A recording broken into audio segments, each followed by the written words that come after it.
Now, this is what has been happening at the University of Nairobi this week. My name is Ruby Mutegi. And my name is Tiberius Barasa, and here are the highlights. The preparation for the upcoming exams. The lecturers are already pressuring you, telling you with the PDFs already, so you're like, and it's next week. Chinese Bridge Proficiency Competition. And finally, the environmental conference. Environmental conversation will ensure that the climate change won't be that severe, and it also keeps the environment clean and aesthetic.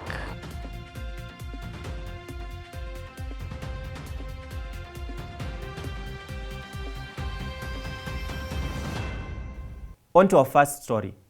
The weight of the end of the semester lies heavily on the shoulders of students at the University of Nairobi in their last-minute touches of preparation.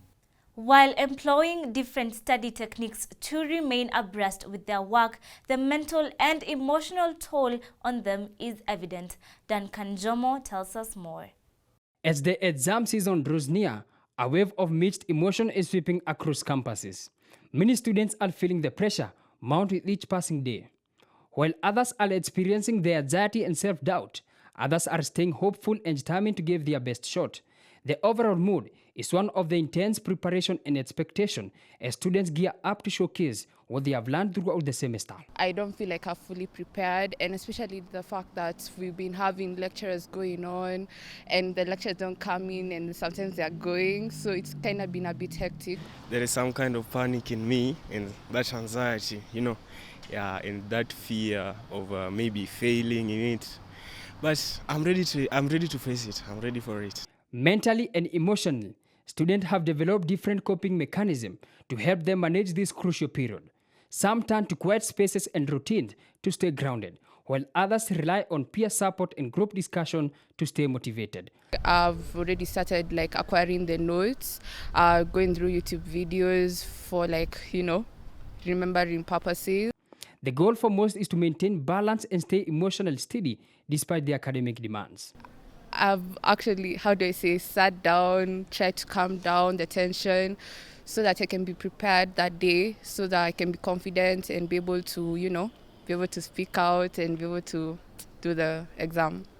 I just have to find a way to handle the stress issues and the panic and the fear itself. However, the road to exam isn't without challenges. A significant number of students admit the pressure to perform well is one of the biggest stressors. The fear of failure, high parental expectation, and the burden of multiple subjects contribute to the emotional weight they carry. Maybe the supplementary retake, maybe I fail, I have to redo the test, so that's where the stress is coming from. And then lack of content, sometimes you do a lot, you study a lot, but then you don't master the concept, you don't understand what you're doing, what am I doing? So the lecturers are already pressuring you, telling you with the PDFs already, so you're like, and it's next week, and you have to cover a lot of units. While the pressure may be high, it's important for students to remember that their well-being matters as well as the academic success. Reporting for UNCTV, I am Duncan Jomo.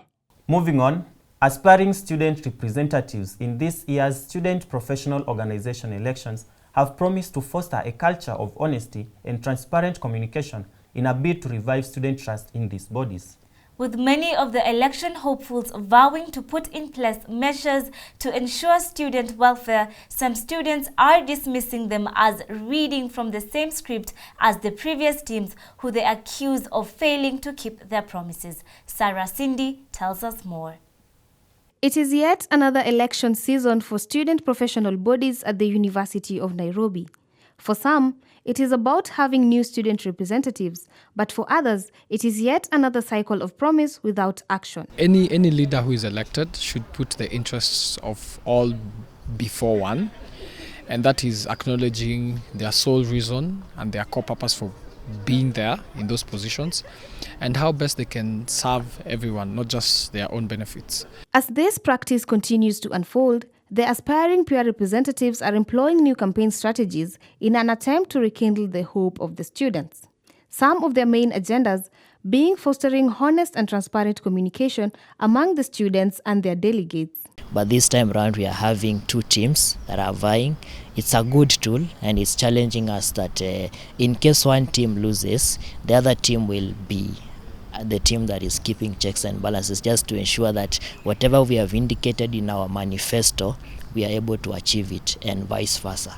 But even in this, their representatives still face challenges both within their councils and with the students. I believe in teamwork. I believe that the team that I have put in place will ensure that we work for the students, for the interest of the students, and not for our own interest.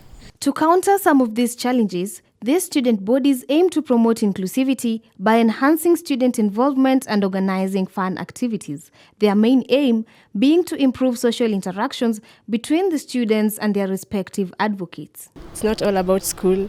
We need to unwind kidogo, the campings, the everything, the trips. In my tenure as the president, I will nurture leaders who will take after me. So mine is for them to find out how best they can be able to reach all the students, and what incentives or what motivations they need to engage in so that the rest of the faculty also engages in these activities to foster better career development among the students. If it's possible for the CRESA to link up with companies, and to get opportunities for the students, like the real estate, the quantity survey. So when we get to third year, we are almost assured of getting an attachment. Since the enactment of the Universities Act in 2016, the students' professional bodies have emerged to enhance student skills and networks. But over the years, their purpose has been eroded by moral corruption. As candidates attempt to revive this vision, their greatest task is proving that the student bodies can once again be a trusted voice. Our goals as CRESA is to ensure that we are building professionals and they are able to network out here so that at least they get exposure. By the time they are graduating, we have noble graduates who are able to compete out there. We will nominate some students to come and help us in leading CRESA. Reporting for UNCTV, my name is Sarah Cindy. Elsewhere, on the 6th of May 2025, the University of Nairobi played host to environmentalists and nature enthusiasts keen on shaping a green Mother Earth. The event, serving as an awareness platform, also sought to highlight the adverse effects of climate change on sports, social and mental well-being of humanity. The conference sought to position the youth as a powerful tool to drive climate sensitization initiatives while also championing for green jobs. Our reporter Safia Kamala has the full story. Action on environmental conservation echoed on the 6th of May 2025 at the University of Nairobi as students, environmentalists and nature enthusiasts gathered for a day dedicated to the planet. Environmental conservation will ensure that the climate change won't be that severe, and it also keeps the environment clean and aesthetic. Youths have emerged as powerful contributors to environmental conservation and climate action, creating a meaningful space for themselves in creating job opportunities. They are not only creating awareness, but also taking bold practical steps to protect and restore our planet. So you can see the youth are really eager and hungry to learn more about taking care of the environment. So they came here, they've already participated, they've given their views on what they are doing currently. Climate and environment not only affects our social life, but also our mental and sports life. Air pollution may affect the athlete's life, hence affecting the sports sector. Climate, honestly, poor environment, poor air, poor quality of air slows the time of our athletes, and we want them to perform well. Environmental conservation is a shared responsibility that demands urgent and sustained action from all sectors of the society. Protecting our natural resources are essential steps towards a healthier environment. Reporting for UNCTV, my name is Safia Kamala. In other news, the 24th Chinese Bridge Proficiency Competition for College Students Kenyan Division was held on the 7th of May 2025. Drawing students from different faculties of the University of Nairobi and beyond, The competition featured students and Chinese language enthusiasts to showcase their mastery of the language and culture. From speeches, dances, and stage performances, the event also provided a platform for the participants to network with like-minded individuals.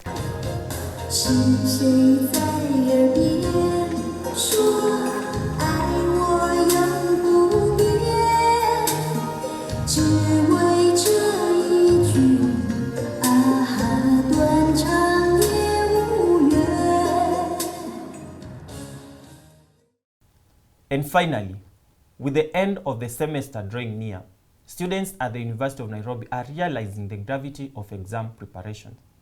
Some students decry the recent change to physical exams from online ones as a threat to the success they had pictured. As Robert Otieno reports, the students are forced to employ various strategies to ensure their success. As the semester draws to a close, many students are finding themselves overwhelmed by the pressure of academic life. The weight of expectations and responsibilities has taken a toll, mostly in academics.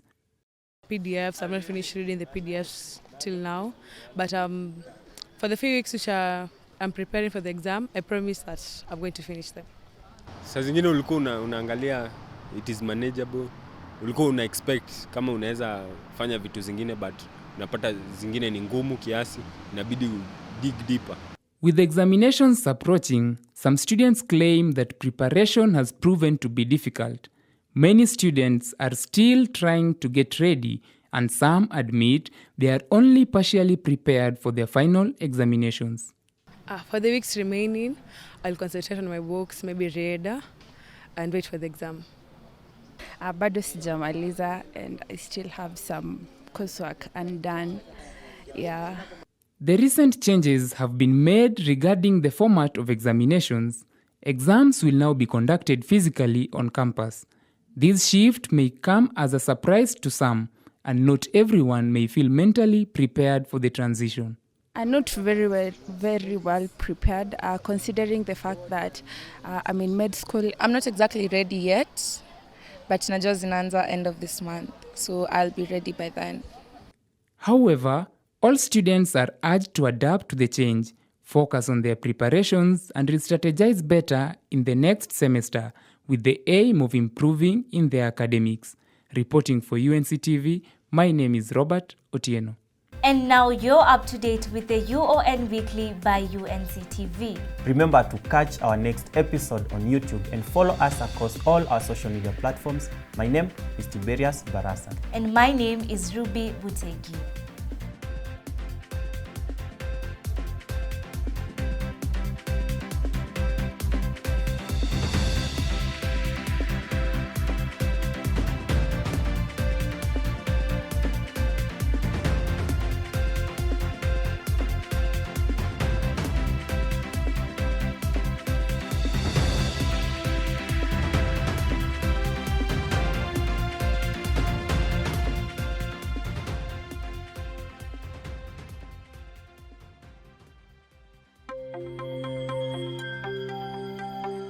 UNC-TV, empowering you.